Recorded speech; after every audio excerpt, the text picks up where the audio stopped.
In the annals of human history, few objects captivate our imagination quite like the sword. A symbol of power, honor, and destruction, it can be a tool of justice or an instrument of terror. But what if a blade carried more than just sharp steel? What if it harbored a will of its own, whispering death into the minds of its wielders, driving them to unthinkable acts? Journey with us now to ancient Japan, a land forged in the fires of ambition and strife. This was the brutal age of the Sengoku Jidai, the Warring States period, a time when samurai clans clashed relentlessly, and the very air thrummed with the promise of battle and betrayal. It was in this cauldron of chaos, hundreds of years ago, that a legend was born, a legend so chilling it has echoed through centuries, the curse of the Muramasa blade. This documentary plunges into the dark heart of that myth, introducing the infamous Japanese sword said to possess a murderous will, compelling its owners to violence, even against their kin. We will explore the enigmatic artisan whose name became synonymous with this deadly curse, a master craftsman whose creations transcended mere weaponry to become objects of dread. Across 24 compelling sections, we'll dissect the historical accounts, sift through the superstition, and delve into the intricate psychology that transformed exceptional steel into a cultural taboo. From the alleged tragedies of the Tokugawa shogunate to the subtle artistry that defines Muramasa's work, prepare to uncover the layers of truth, fear, and human narrative woven into one of history's most compelling and terrifying myths. The question remains, was the Muramasa truly cursed, or did its legend merely reflect the violent soul of an age? In the annals of history, few objects captivate the human imagination quite like a weapon steeped in legend. But what if a weapon wasn't merely an instrument of death, but an entity with a will of its own? What if it craved violence, drawing its wielder into a dance of bloodshed they could not escape? Such is the chilling legend whispered across the verdant mountains and ancient battlefields of Japan, the legend of the cursed blade. For centuries, tales have persisted of Japanese swords that refuse to stay sheathed, demanding to taste blood, driving their owners to acts of unspeakable violence, often against their own kin. These aren't just stories of a warrior's rage or a tragic accident. They speak of an intrinsic malevolence, a spirit trapped within the cold steel itself. Imagine a silent, gleaming companion, hanging innocently at your hip, yet pulsing with an unseen hunger, its mere presence sowing discord and madness. It's a chilling thought that challenges the very notion of free will, suggesting that an inanimate object could bend the strongest warrior to its dark purpose. This isn't merely folklore for children. These legends are woven into the very fabric of Japanese history, whispered in hushed tones around hearths and within castle walls. They hint at a power beyond human comprehension, a dark alchemy that transformed mere metal into a conduit for destruction. The air grows heavy with foreboding when these blades are mentioned, a tangible sense of dread clinging to their very name. They are not merely weapons. They are omens, portents of tragedy, agents of fate. Our journey begins with this profound mystery, delving into a world where steel and spirit intertwine, where the line between myth and terrifying reality blurs. We will uncover the origins of this deeply unsettling belief, peeling back layers of time to reveal a period of Japan's history so turbulent, so drenched in blood, that became fertile ground for such dark legends to take root and flourish. The question isn't if these swords caused tragedy, but how their reputation became so deeply embedded, so terrifyingly real, that even the most powerful men in the land feared their very touch. This is the story of steel imbued with a thirst, a legend that continues to send shivers down the spine. The curse of the bloodthirsty blade. From the shadowy whispers of a generalized curse, our narrative sharpens its focus onto a singular name, a name that would become synonymous with this chilling legend, Muramasa. He was not just a swordsmith. He was the swordsmith, a master craftsman whose artistry reached unparalleled heights. His blades, forged in the intense heat of the medieval Japanese forge, were renowned for their exceptional sharpness, their perfect balance, and their exquisite beauty. To own a Muramasa was to possess a masterpiece, a testament to the pinnacle of Japanese swordsmithing. Born in the late 15th century in the Ise province, Muramasa's techniques were revolutionary.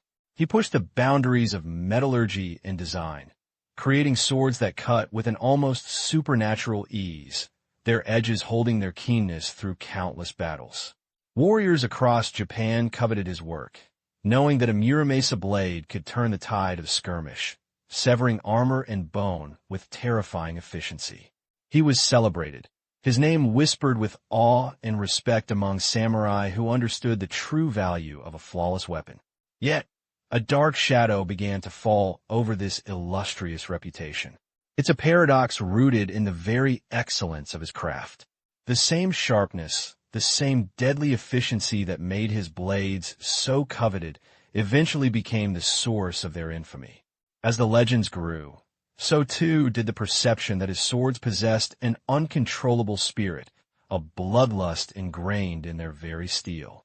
It was said that a Muramasa blade, once drawn, would not return to its scabbard until it had tasted blood. This wasn't merely a testament to their cutting ability. It was attributed to an inherent malevolence, a desire to kill that transcended the wielder's intent.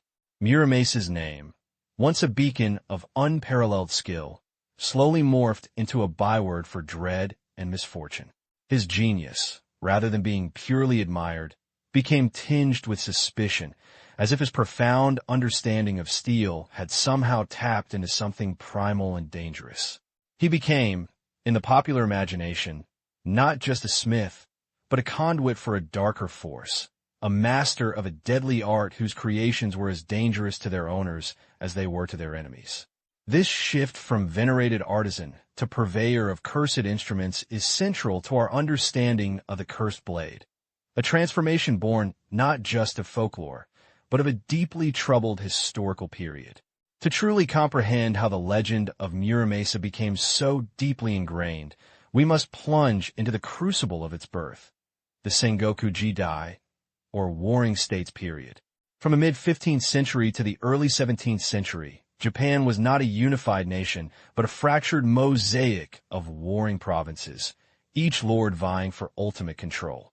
This was an era defined by brutal, relentless conflict, where alliances shifted like desert sands, and betrayal was as common as honor. It was a time when the sword reigned supreme, the ultimate arbiter of fate, wielded by samurai who lived and died by its edge. Imagine a landscape scarred by constant warfare, castles aflame, villages pillaged, rivers running red with blood. Lives were cheap, death was a constant companion, and the future was always uncertain.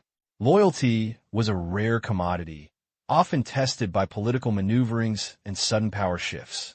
A son might turn against his father, a retainer against his lord, all in the desperate struggle for survival and dominance. In such a chaotic world, where sanity was often stretched to its breaking point, the human psyche sought explanations for inexplicable tragedies, for the sudden acts of violence that tore families apart, for the unforeseen betrayals that cost men their lives and lands. This tumultuous period provided the perfect canvas for dark myths to take hold. When a trusted general suddenly turned on his lord, when a son inexplicably murdered his parent, or when a warrior, usually disciplined, committed an act of unwarranted brutality, the easy answer wasn't always a complex web of political intrigue or psychological breakdown. Sometimes it was simpler, more mystical. The blade itself was cursed. In an age where superstition intertwined with daily life, attributing malevolent intent to a weapon provided a potent, almost comforting explanation for the senselessness of war. The Muramasa blade, with its renowned sharpness and its growing reputation for demanding blood, fit perfectly into this narrative. Its name became a convenient scapegoat, a chilling embodiment of the era's inherent violence and unpredictability, transforming from a mere weapon into an active, malevolent participant in Japan's bloody history. This era of ceaseless conflict not only birthed the legend, but also ensured its enduring power, setting the stage for one family's devastating encounter with the cursed steel. Out of the maelstrom of the Sengoku Jidai, one figure would rise to unify Japan, ushering in centuries of peace: Tokugawa Ieyasu. But before his triumph, Ieyasu and his powerful Tokugawa clan would endure a series of heartbreaking tragedies, a chain of misfortunes that would irrevocably link their name to the dread legend of Muramasa. It was a connection born of circumstance, then amplified by grief and political maneuvering, ultimately cementing the blade's sinister reputation within the highest echelons of Japanese power. Ieyasu's family was destined to become the unwilling stage for Muramasa's most infamous acts. The early Tokugawa clan, though powerful, faced constant threats, requiring them to be ever vigilant and heavily armed. Naturally, their samurai carried the finest blades available, and among those highly coveted weapons were Muramasa's masterworks. At first, there was no thought of a curse, only admiration for their unmatched cutting ability. But as fate would have it, a series of devastating personal losses, all involving these very swords, began to plague Ieyasu's inner circle. The first notable tragedy struck Ieyasu's grandfather, Matsudaira Kiyoyasu. In 1535, during a period of intense internal strife, Kiyoyasu was assassinated by his own retainer, Abuyashichi. The weapon used in this fratricidal act? A Muramasa blade. This was not merely a political murder. It was an act of betrayal from within, a shocking blow to the clan's stability. For a family striving for ascendancy, such an event would naturally cast a long, dark shadow, and the instrument of that betrayal would surely be remembered. Later, Ieyasu's father, Matsudaira Hirotada, suffered a similar fate. In 1549, he too was fatally wounded by a Muramasa blade, this time during a different internal conflict. To have the same type of weapon implicated in the deaths of both his grandfather and father, the very foundation of his lineage, was more than coincidence in the superstitious mind of the era. It began to weave a narrative of ill fortune, of a specific type of steel holding a vendetta against the Tokugawa family. These early losses set a deeply personal, tragic precedent for Ieyasu, shaping his perception and fostering a burgeoning resentment towards the fabled blades, a resentment that would only intensify with further, more immediate, and profoundly agonizing losses.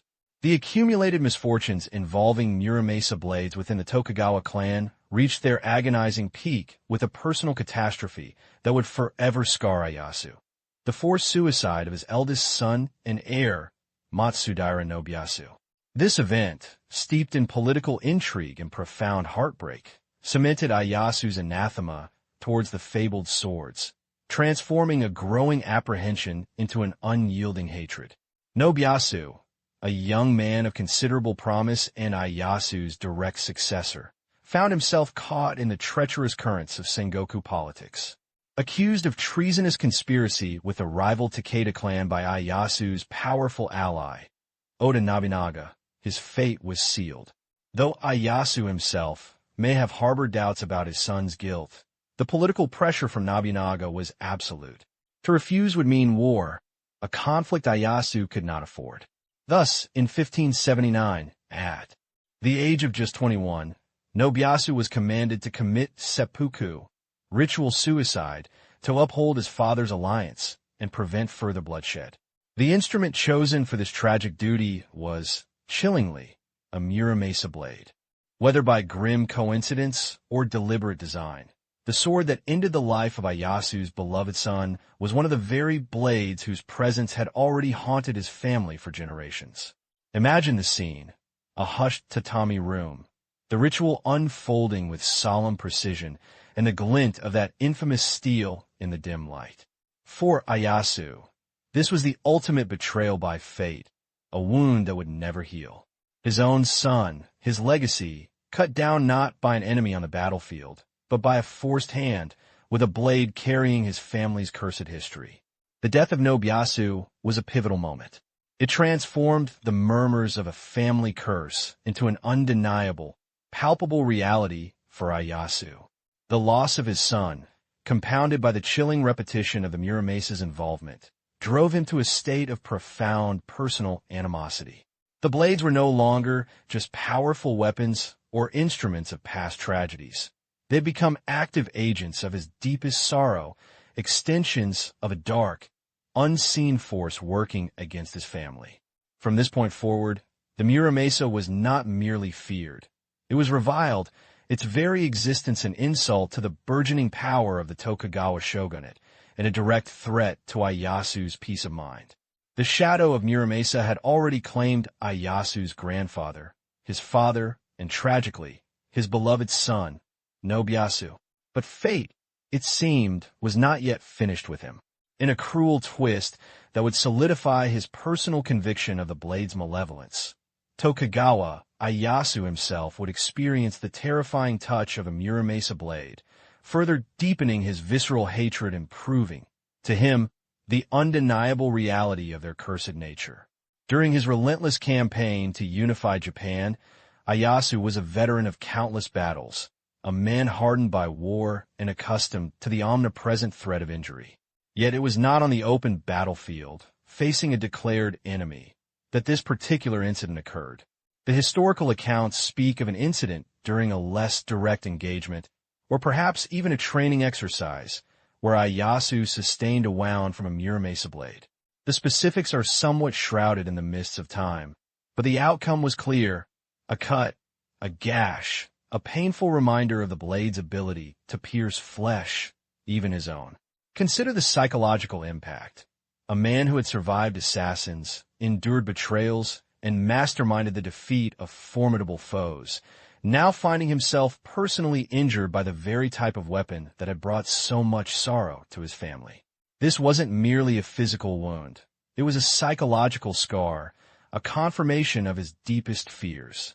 It reinforced the idea that these blades harbored a grudge, that they were actively seeking to harm him and his lineage. It transformed a generational curse into a deeply personal affront. For Ieyasu, this direct encounter was the final, irrefutable proof. It transcended abstract legend or political convenience. It became a lived experience. The blade had touched him, marking him, just as it had marked his ancestors and his son with tragedy. It was a stark, brutal reminder that even the most powerful man in Japan was not immune to the Muramasa's supposed hunger. This personal wound cemented his resolve, shifting his animosity from a private grief to a public policy. The cursed blade was no longer just a familial bane. It was an enemy of the state, a threat to the peace he so desperately sought to establish. Having endured a relentless barrage of personal and familial tragedies, culminating in his own injury, Tokugawa Ieyasu's animosity towards Muramasa blades reached its zenith. As he finally consolidated power and established the Tokugawa shogunate in 1603, bringing an end to the chaotic Sengoku Jidai, Ieyasu moved to cement his authority and, crucially, to rid his nascent unified Japan of what he perceived as a tangible evil. The cursed blade was no longer a personal phobia. It became a matter of state policy. Ieyasu reportedly issued an edict that outright banned Muramasa blades. This wasn't just a superstitious decree. It was a potent political statement. Within the domains of the Tokugawa, owning a Muramasa sword was akin to treason. They were declared demon blades, instruments of misfortune, actively working against the shogun and his house. Soldiers, samurai, and even ordinary citizens were compelled to surrender them or risk severe punishment. The blades that had once been the envy of warriors were now hunted, confiscated, and often destroyed.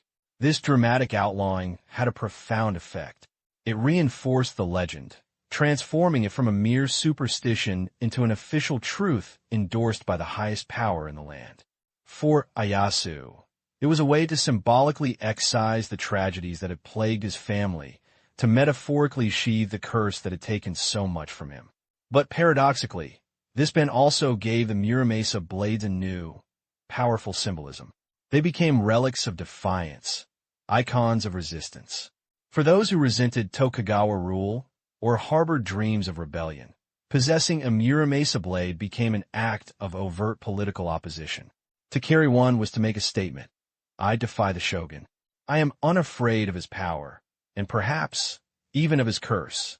They were sought out by those loyal to the old ways, or by ronin, masterless samurai, who had no fealty to the new regime. In a strange twist of fate, the very act of banning these blades solidified their place not just in folklore, but in the political consciousness of Japan, cementing their reputation as weapons imbued with a potent, dangerous spirit, forever linked to the rise and tragedies of the Tokugawa shogunate. The quality of the blade was undeniable, but its reputation now cast an even longer, darker shadow. The legend of the demon blade, Muramasa, solidified by Tokugawa Ieyasu's edict and steeped in generations of tragedy, paints a picture of inherent malevolence. Yet beneath the layers of myth and political condemnation lies a fascinating paradox. Muramasa blades were, in truth, masterpieces of swordsmithing, renowned for their unparalleled quality and deadly sharpness. It was this very excellence, ironically, that fueled their terrifying reputation. Far from being crude instruments of a dark art, Muramasa's swords were the pinnacle of early modern Japanese metallurgy. His forge, in the province of Ise, was a center of innovation. Muramasa and his school were celebrated for their distinct style, a deep, wavy hamon, temper line, often resembling flames or rolling waves, and a sharp, effective nakago, tang, with a characteristic tanagabra, fish belly shape. But beyond these aesthetic markers, their functional quality was legendary. These blades were forged from meticulously folded and hammered steel, resulting in an extraordinary balance of hardness for the edge and flexibility for the body, making them incredibly durable and resistant to breakage. Their sharpness was nothing short of astonishing. Muramasa blades were designed for combat, crafted to cut with ruthless efficiency, capable of severing bone and armor with minimal effort. This wasn't because of a curse, but because of masterful technique, precise heat treatment, and an intimate understanding of the properties of steel. Before Ieyasu's ban, they were among the most sought-after weapons in Japan, trusted by samurai who staked their lives on their quality. A Muramasa blade was a warrior's ultimate tool, a testament to Japanese ingenuity and lethal craftsmanship. It is here that the myth clashes with reality. The very attributes that made Muramasa blades so effective, their supreme sharpness, their unwavering edge, their perfect balance, were twisted by an age of superstition and political convenience into evidence of a malevolent spirit. What was in truth metallurgical brilliance became, in the popular imagination, a demonic craving for blood. The Muramasa blade stands as a potent symbol of how deeply intertwined history, folklore, and power can become, transforming an object of unparalleled craftsmanship into the cursed blade, a legend that endures to this day, long after the wars and edicts have faded into the annals of time. The steel, silent and deadly, continues to whisper its tales. Our journey into the legend of Muramasa began with whispers of a murderous curse. Yet to truly understand the fascination, we must first appreciate the tangible artistry that made these blades so coveted. Far from crude implements of death, Muramasa's swords were masterpieces of metallurgy, each bearing a unique signature of unparalleled skill. Among the most distinctive characteristics of Muramasa blade is its hamon. The temper line visible along the edge, a delicate, ethereal wave pattern born from the dramatic cooling process. This isn't mere decoration. It's the visible manifestation of a differential hardening technique, where the blade's edge is made incredibly hard to hold a razor sharpness, while its spine remains softer and more flexible to absorb impact without shattering. Muramasa's hamon often exhibited a flamboyant, irregular style, frequently featuring deep, undulating waves known as natar or gunno-midar, irregular zigzag patterns, sometimes even reaching up towards the mune, back of the blade, in dramatic, almost chaotic sprays called hitetsura. These dynamic patterns, often described as turbulent seas or burning flames, stood in stark contrast to the more subdued, classical styles favored by other masters like Masamian. Each Muramasa blade, upon close inspection, reveals a unique face, a fingerprint of the artisan's individual touch. The interplay of light on these intricate lines, shimmering across the polished steel, is mesmerizing. It speaks not only of Muramasa's technical prowess in controlling the crystalline structure of the steel through precise temperature gradients and clay application, but also of a profound artistic vision. He pushed the boundaries of what was aesthetically possible, creating blades that were as visually arresting as they were functionally deadly. This audacious and distinctive aesthetic, combined with their famed sharpness, elevated Muramasa's creations from mere weapons to objects of intense cultural and artistic significance, paradoxically laying the groundwork for the chilling legends that would later cling to them like a shroud. It was this undeniable mastery that first drew the eye, long before the tales of blood began to seep into the steel's very essence. The breathtaking beauty of a Muramasa blade's hamon is not merely a product of artistic genius, but the culmination of an ancient and incredibly demanding process, a sacred ritual of steel, fire, and unyielding skill.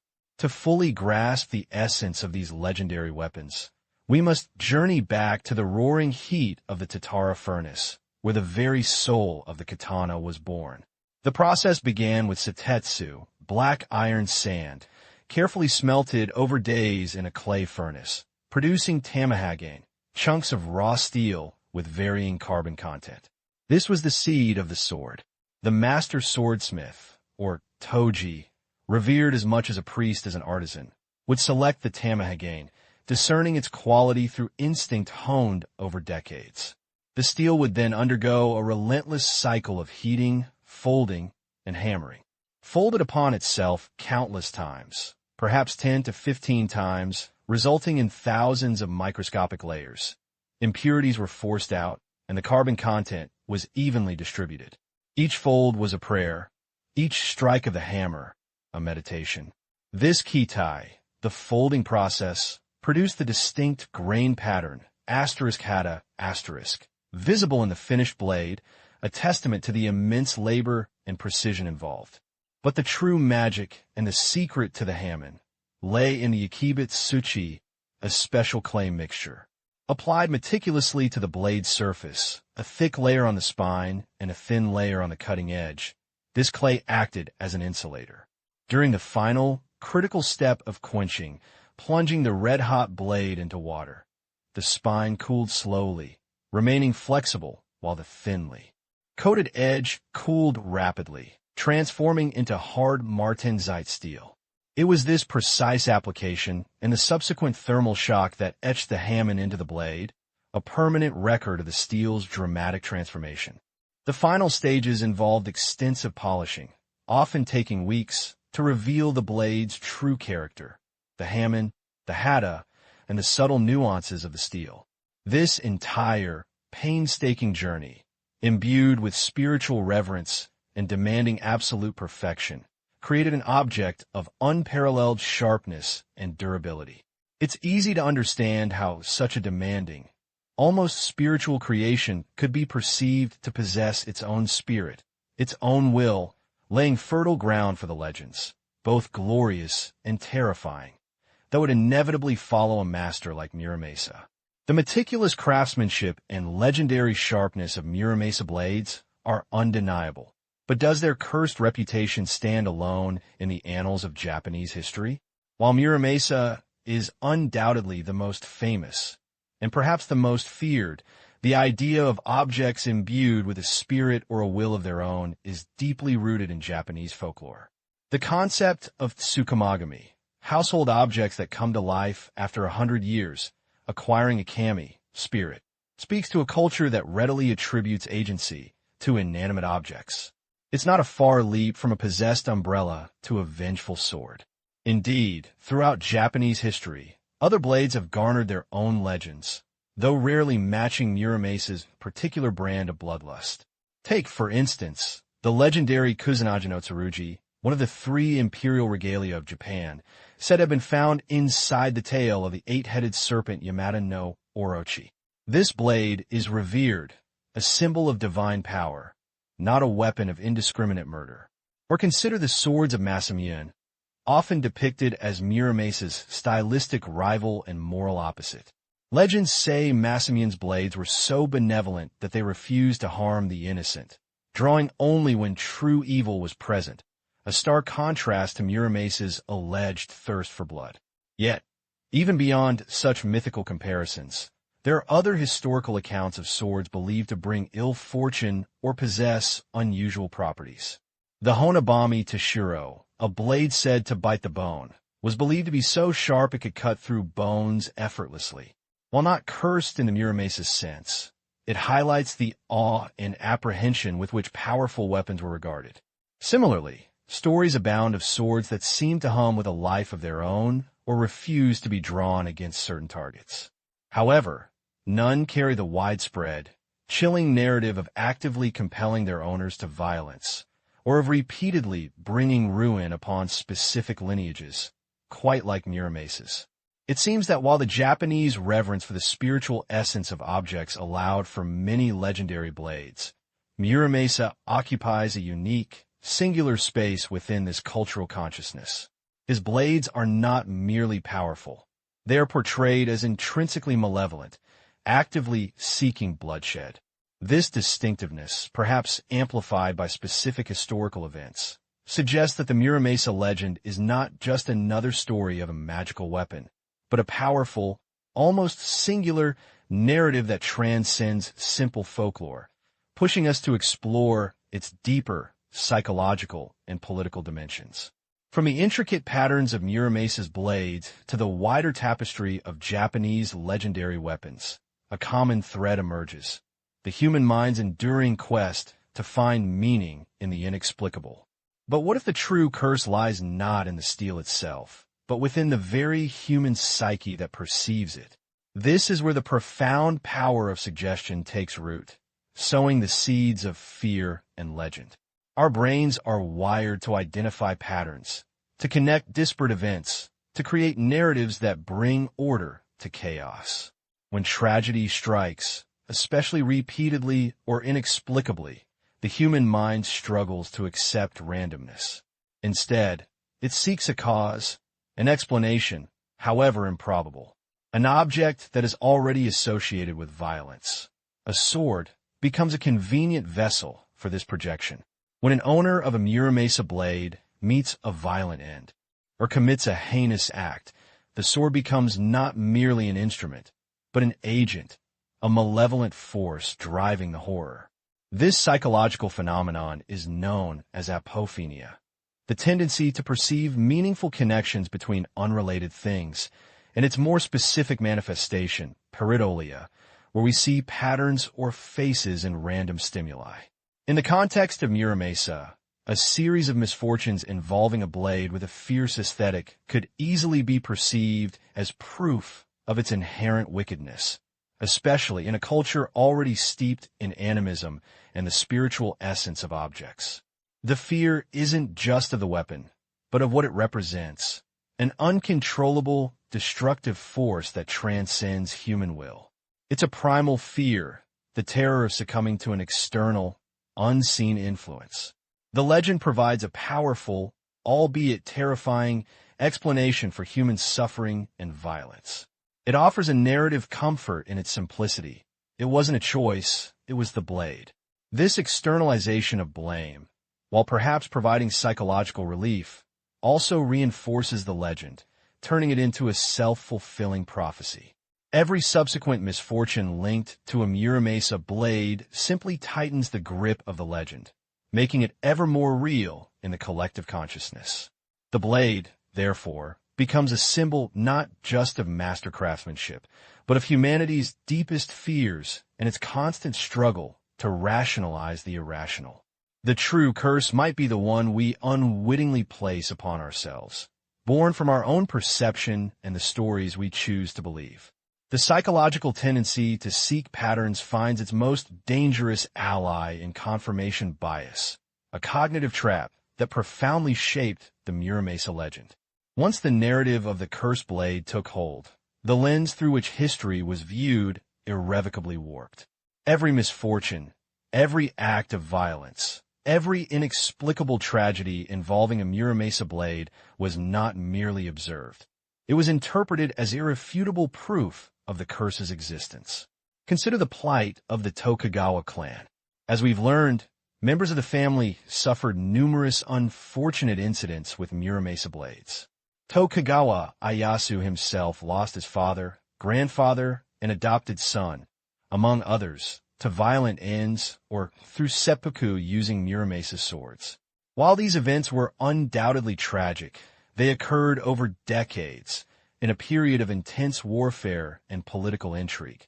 The Sengoku period, where violent death was a common companion, regardless of the weapon used.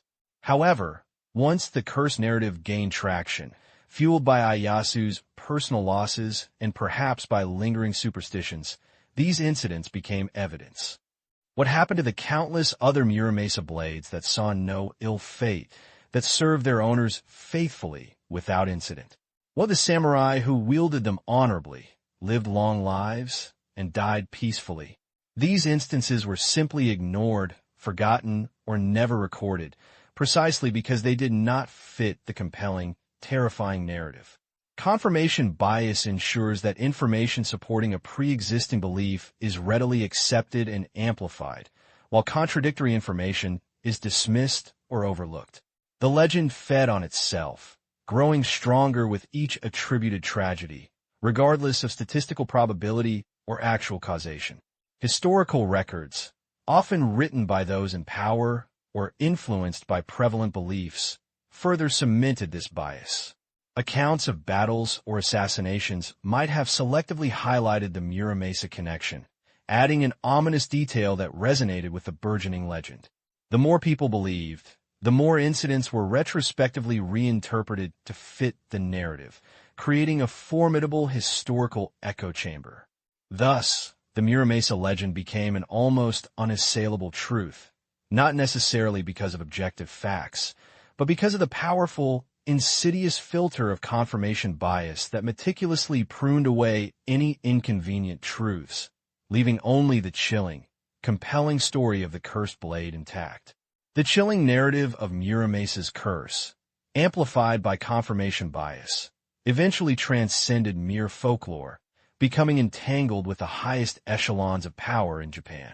Tokugawa Ieyasu, the formidable unifier of Japan and founder of the Tokugawa shogunate, harbored a profound and personal animosity towards Muramasa blades. His grandfather, Matsudara Kiyoyasu, was allegedly slain by one. His father, Matsudara Hirotada, suffered wounds from a Muramasa blade. Most tragically, his eldest son, Matsudara Nobuyasu, was ordered to commit seppuku using a Muramasa-made tanto dagger, a grim testament to the blade's association with his family's misfortunes. Given this history, Ieyasu's intense dislike, and later, the Tokugawa shogunate's outright ban on Muramasa blades, could be seen as a deeply personal and genuine fear.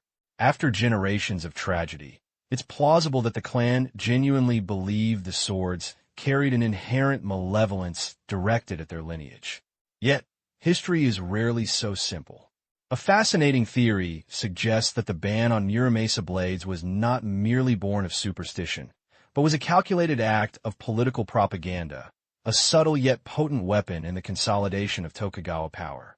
Following the Battle of Sekigahara in 1600, Ieyasu had emerged victorious, but Japan remained a land of simmering resentments. Many daimyo, feudal lords, who had opposed him, particularly those from the western provinces loyal to the Toyotomi clan, still possessed Muramasa blades. These blades were revered for their quality and sharpness, a practical choice for any warrior. By officially condemning Muramasa as cursed and ordering their destruction, Ieyasu could subtly target his potential enemies. Owning a Muramasa blade, once a mark of discernment, could now be seen as an act of defiance, an implicit challenge to the shogunate's authority. It was a brilliant, almost psychological warfare tactic. This act of demonization served multiple purposes. It justified the confiscation of weapons from potentially rebellious daimyo, weakened their morale by attacking a symbol they valued, and reinforced Tokugawa authority through a seemingly supernatural decree. It transformed a personal vendetta into a state policy, imbuing the ban with an aura of divine retribution rather than mere political maneuvering. Whether born from genuine, superstitious fear or a masterstroke of political cunning, the Tokugawa ban undeniably cemented Muramasa's place in history, forever linking his blades to a narrative of danger, rebellion, and a power that transcended the battlefield. The Tokugawa shogunate's ban on Muramasa blades, whether born of genuine fear or shrewd political calculation, had an unforeseen and ironic consequence. It only intensified their allure. Like forbidden fruit, the prescription transformed Muramasa's creations from merely powerful weapons into potent symbols of defiance and rebellion. For those who harbored resentment against the newly established Tokugawa regime, or longed for the perceived freedom of the preceding chaotic Sengoku period, possessing a Muramasa blade became a quiet, dangerous act of protest. The shogunate's decree, enforced with varying degrees of severity, forced Muramasa owners to conceal their blades, often filing away the maker's signature to evade detection. Yet this secrecy only deepened the mystique. To own a Muramasa was to whisper a challenge to the powers that be, a tangible connection to an era of fierce individualism before the rigid order of the Tokugawa. It became a dangerous badge of honor, a statement of nonconformity in a society increasingly valuing conformity. This phenomenon is a classic example of reactance, a psychological response to threats to behavioral freedoms. When something is forbidden, it often becomes more desirable. The cursed aspect, far from deterring, added a layer of dangerous romanticism. A Muramasa blade was not just a sword. It was an object imbued with a spirit that supposedly defied the shogun himself. For a samurai feeling marginalized or discontent, this resonance was powerful. To wield a Muramasa was to align oneself with a force that had, by legend, challenged the Tokugawa, making it a powerful totem for rebellion, even if only in spirit. Stories began to circulate of samurai who, despite the ban, continued to favor Muramasa blades, often risking their lives to keep them. These tales, whether true or embellished, only solidified the blade's status as a symbol of resistance. The very act of forbidding them ensured their survival in the shadows, passed down through generations of those who remembered a different Japan or those who simply found fascination in the outlawed. The Muramasa blade, once an object of fear for the Tokugawa, paradoxically became a beacon of hope for those who sought to undermine their rule. It highlights the potent, unpredictable nature of human psychology when confronted with authority, transforming a cursed weapon into an enduring emblem of the forbidden. Centuries after the legendary swordsmith forged his fabled blades, and long after the Tokugawa shogunate's ban, the Muramasa legend continues to slice its way through the modern imagination. Far from fading into obscurity, Muramasa has found an endless rebirth in the vibrant world of popular culture, captivating new generations across the globe. From the intricate narratives of video games to the dynamic visuals of anime and manga, and the evocative prose of modern literature, the cursed blade endures, often embellished and reimagined. In countless video games, the Muramasa or Muramasa blade is a recurring motif, an incredibly powerful, often bloodthirsty weapon that grants immense strength but comes with a steep price, mirroring its historical and legendary reputation. Games like Castlevania, Ninja Gaiden, Final Fantasy, Nioh, and even indie titles frequently feature a Muramasa sword, almost always depicted as a rare, legendary, and dangerously potent artifact. These portrayals often amplify the cursed aspect, giving the blade a life of its own, capable of draining the user's health, demanding sacrifices, or even driving them mad, thereby creating compelling gameplay mechanics rooted in the ancient myth. Anime and manga, too, have embraced the Muramasa legend. Characters wield swords named Muramasa that possess unique, often malevolent powers. From being sentient, evil spirits trapped within steel, to weapons that literally feed on blood or the user's life force. These adaptations keep the core myth alive while creatively expanding its boundaries.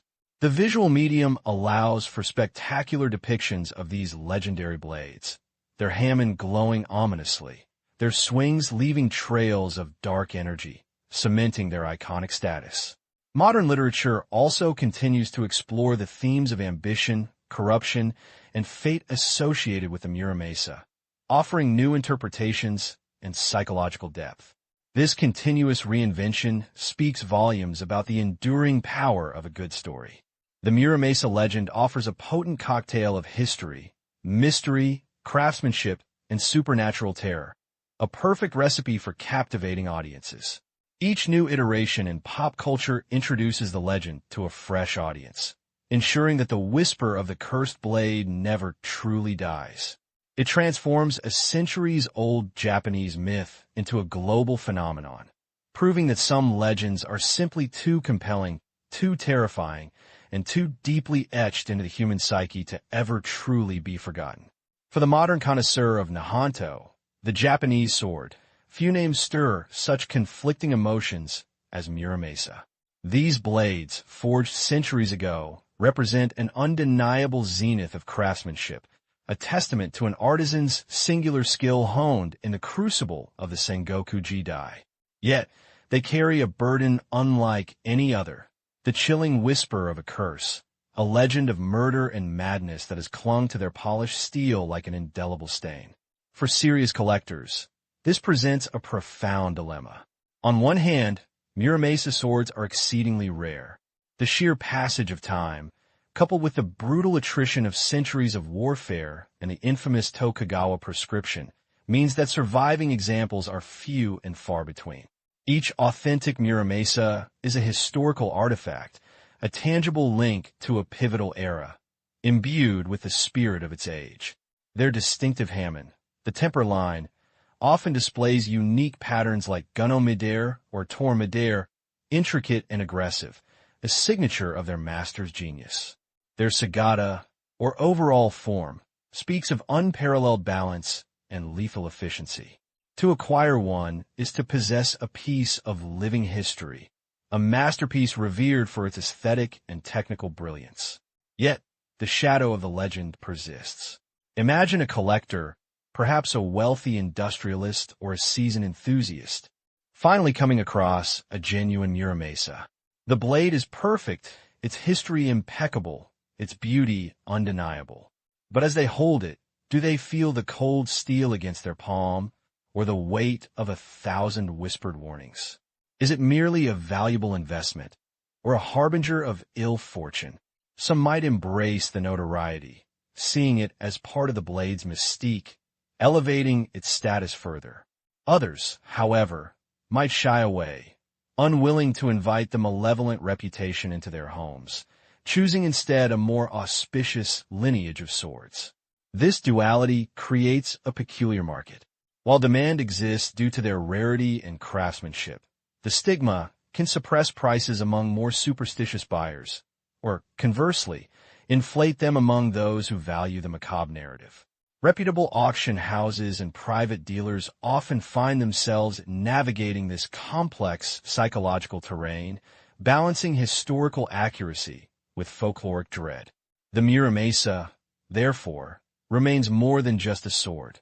It is a psychological Rorschach test for those who encounter it, a mirror reflecting our own beliefs about fate, power, and the enduring power of a truly terrifying story.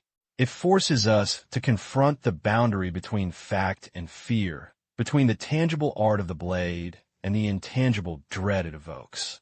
In an age defined by scientific inquiry and rational thought, the notion of a cursed object seems an anachronism, a relic of a less enlightened time. Yet, the Muramasa legend persists, stubbornly resisting dispassionate analysis.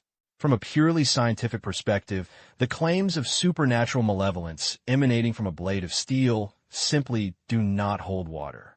Metallurgists, historians, and forensic experts would agree. A sword, regardless of its maker, is fundamentally a tool.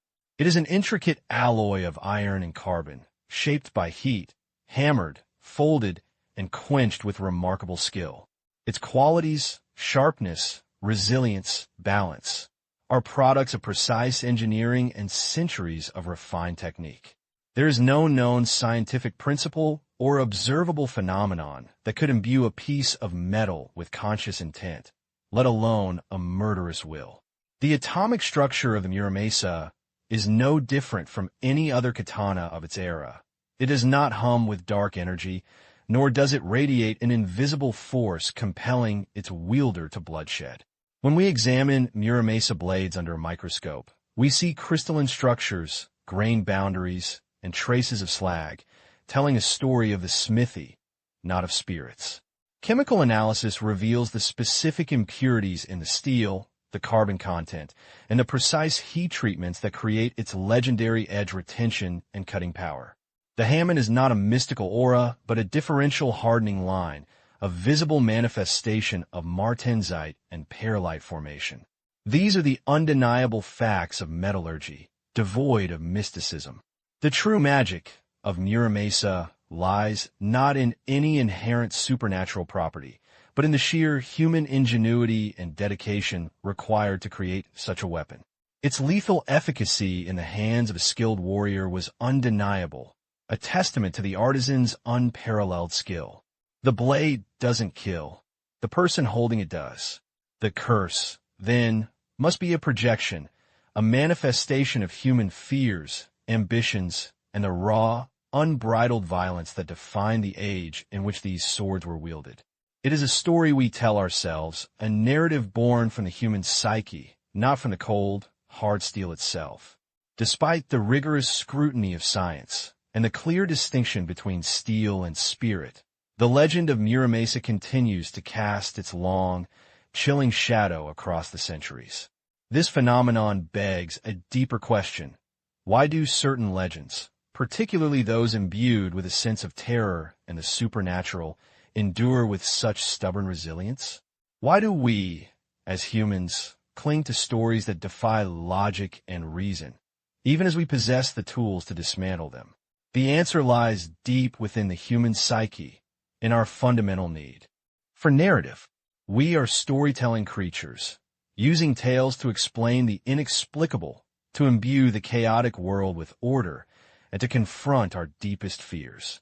A story like Muramasa's, with its potent cocktail of masterful craftsmanship, bloody history, and supernatural malevolence, taps into primal anxieties. It offers a tangible explanation for random misfortune.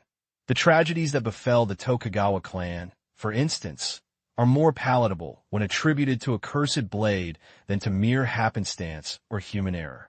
The allure of the supernatural plays a critical role. In a world increasingly demystified by science, there remains an enduring fascination with what lies beyond our understanding. Ghost stories, monstrous creatures, and cursed objects speak to a part of us that yearns for wonder, even if that wonder is tinged with dread.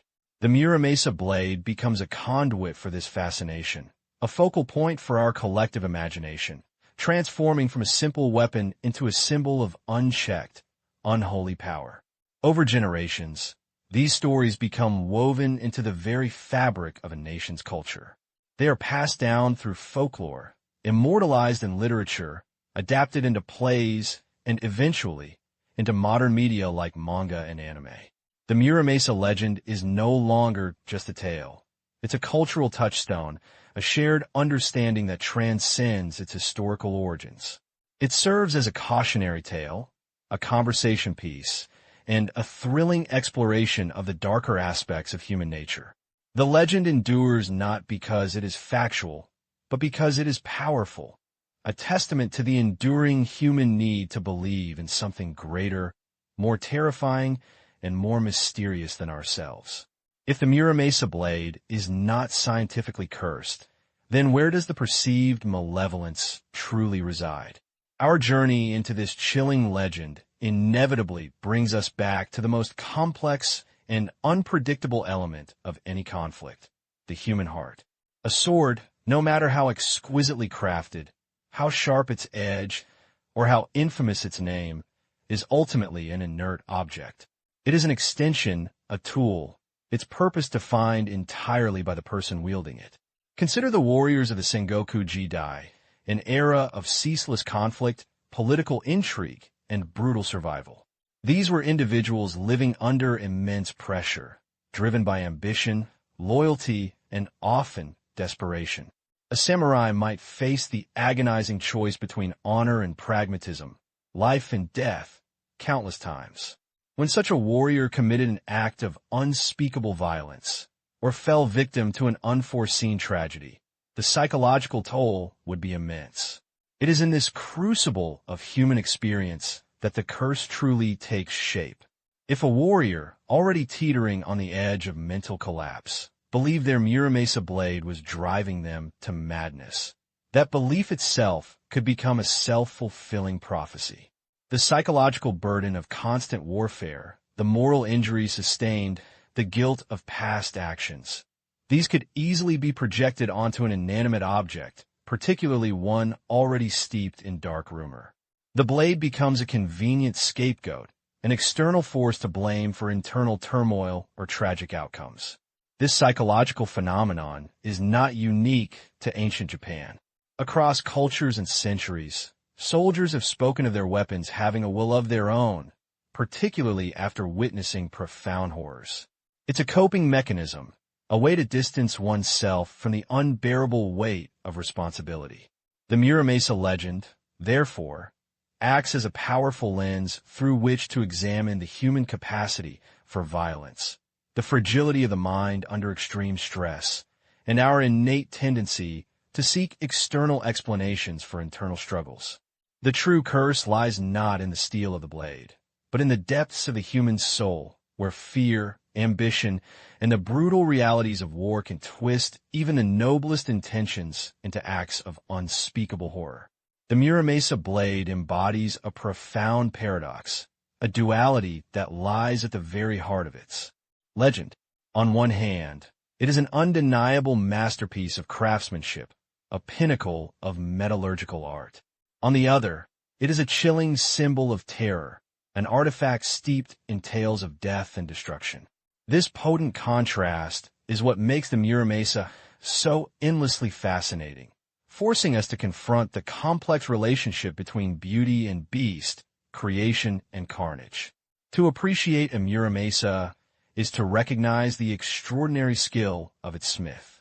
The precision of the forging, the perfect curve of the sagata, the meticulous polish that reveals the deep, shimmering patterns within the steel. These are not merely functional aspects, but artistic expressions. The hamon, often flamboyant and distinctive with its deeply undulating nadar or pointed togari formations, is like a painter's signature, unique to the Muramasa school. The balance of the blade in hand, the way it becomes a natural extension of the arm, speaks to an intuitive understanding of form and function elevated to an art form. Every aspect, from the sharpness of its edge to the elegance of its fittings, whispers of dedicated artistry, centuries of inherited knowledge, and meticulous execution. It is, by all accounts, a work of breathtaking beauty. Yet, this beauty is intrinsically linked to its deadly purpose. Unlike a painting or a sculpture, a sword's ultimate function is to sever, to wound, to kill. The very qualities that make it beautiful, its sharpness, its balance, its perfect edge, are precisely what make it so terrifyingly effective. The Muramasa, therefore, confronts us with the uncomfortable truth that art can be both sublime and destructive, revered for its aesthetic qualities while reviled for its violent potential.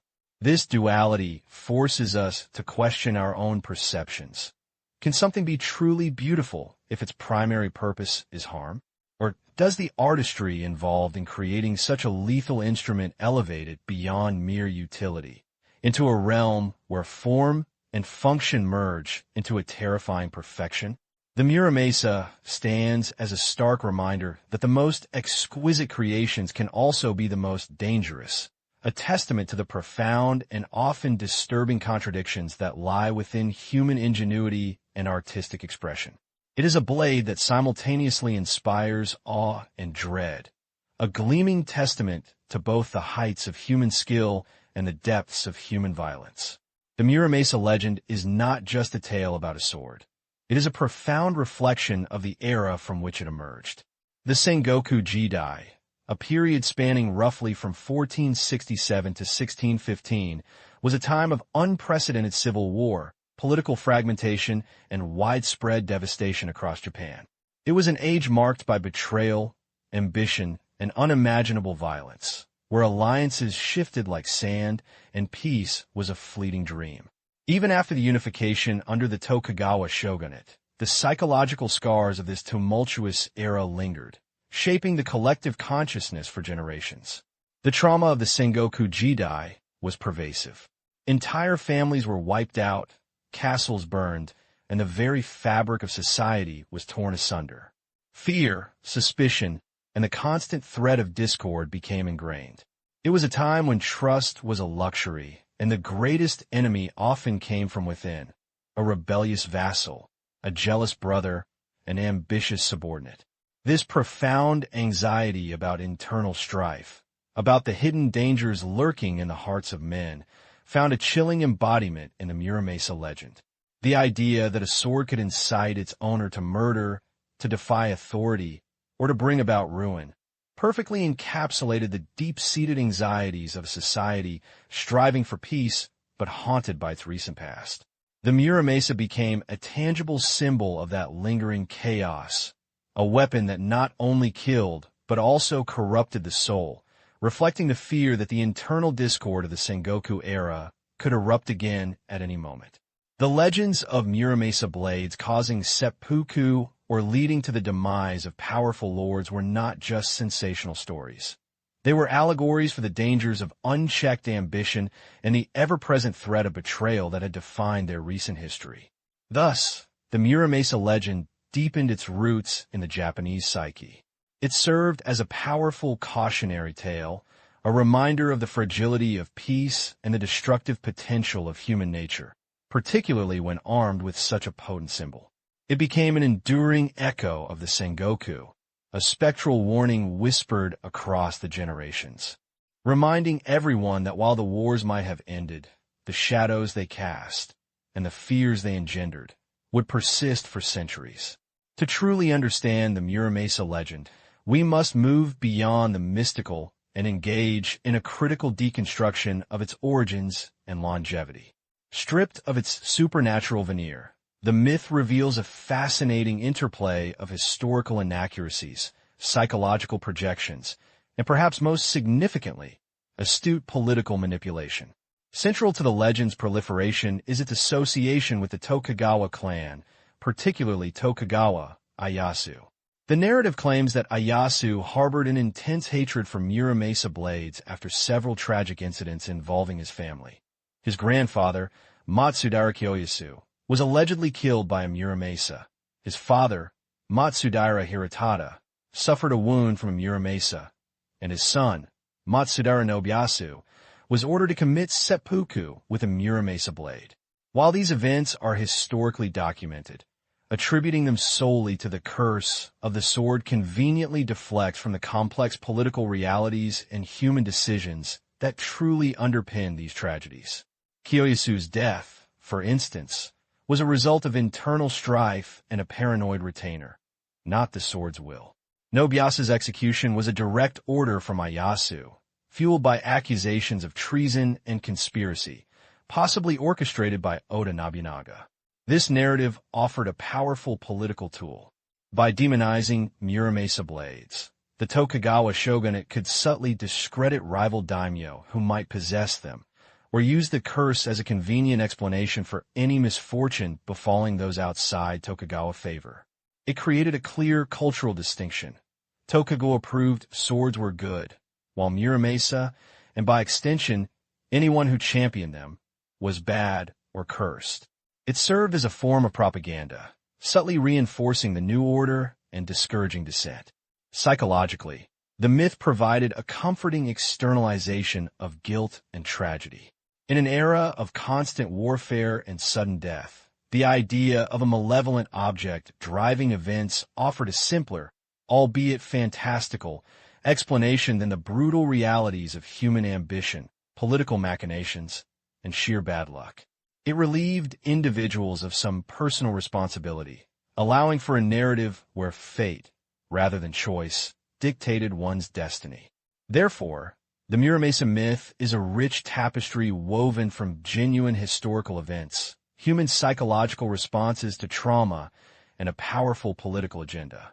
It demonstrates how legends can be deliberately cultivated, how fear can be harnessed for control, and how a captivating story, no matter how untrue, can become more powerful than historical fact, enduring for centuries as a testament to its narrative strength. Despite the critical deconstruction, the historical analysis, and the scientific dismissal of its supernatural claims, the Muramasa legend continues to captivate. It remains a potent force in popular culture, a subject of endless discussion, and a chilling thought experiment for anyone who encounters its story. So, why, in our rational, modern world, do we remain so utterly fascinated by such a myth? The answer, perhaps, lies in the deeper currents of human nature.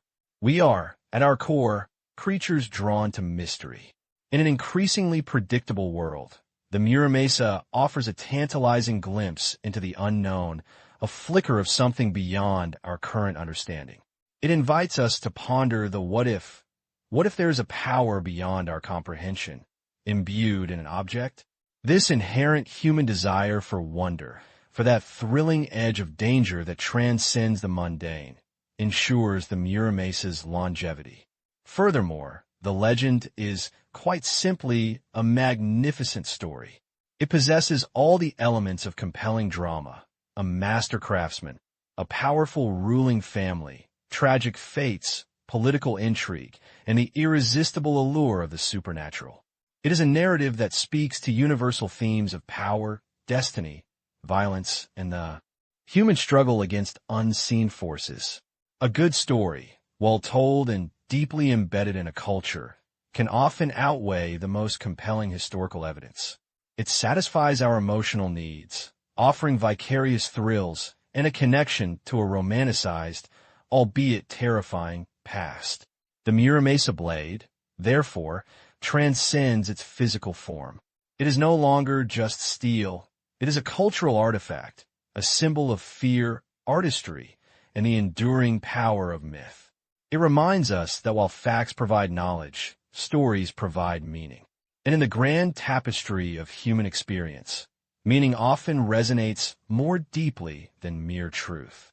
The Muramasa legend will likely never fade, for it speaks to the very essence of what it means to be human, to create beauty, to wield power, to confront our fears, and above all, to tell tales that haunt and inspire, echoing through the ages, forever sharp, forever legendary. Our journey through the shadow and steel of the cursed blade reveals a legend as sharp and complex as the Muramasa itself. We've traversed the bloody battlefields of the Sengoku Jidai, examined the tragic lineage of the Tokugawa clan, and marveled at the intricate craftsmanship of a master swordsmith whose name became synonymous with dread. From the whispered tales of bloodlust to the historical edicts against its very existence, the Muramasa saga is a powerful testament to the interplay between history, superstition, and human narrative. While modern scrutiny offers no scientific evidence of a magical curse, no supernatural force compelling violence from inert steel, the legend's hold on the imagination remains potent. It stands as a chilling reminder of how fear, belief, and political machination can transform an object of art into a symbol of profound dread. The alleged curse of Muramasa may not have resided in the metal, but in the minds of those who feared its beauty, its efficacy, and the violent age it embodied. The Muramasa blade stands not just as a piece of exceptional steel, but as a mirror reflecting our own human anxieties, political machinations, and an enduring fascination with the dark side of history.